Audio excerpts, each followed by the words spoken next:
Hi guys, this is Advocate Siddharth Jain with Lexis and Company. Today we will discuss how to file an FIR. FIR, as we all know, is first information report is the initial step in a criminal case recorded by the police. It consists of the most basic information regarding the crime committed and it's covered under section 154 of CRPC 1973. However, the police officer in charge of a police station can register FIR only for cognizable offences where the police has the power to arrest without a warrant. Cognizable offences include theft, rape, murder, etc.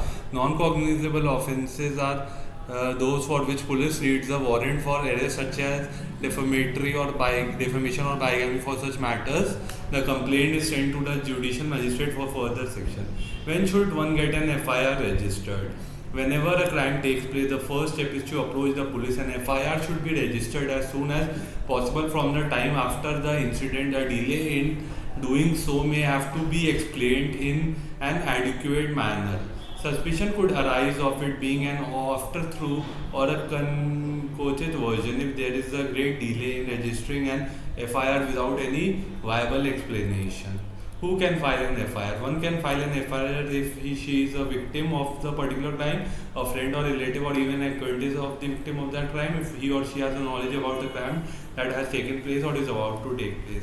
Where should one get an FIR registered? In an ideal situation, the FIR should be registered at the police station of the appropriate jurisdiction, that is the station in whose limits the crime is alleged to have taken place. However, if it is not possible in matters of emergency, an individual can even approach any other police station which would notice the details of an FIR. Such an FIR is called an zero FIR if there is ground for refusal to file an FIR. What is the procedure to get an FIR registered?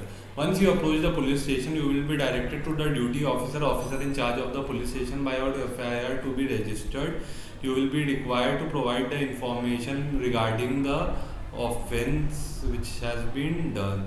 What to do if the police refuses to register the FIR? As I already mentioned, and it is absolutely mandatory for the police to record the information provided when you approach the police station to get your FIR registered, and are refused, you can send a written complaint to the superintendent of police. A complaint can also be made to the judicial magistrate with the help of a criminal lawyer who will direct the police station to the case. Thank you.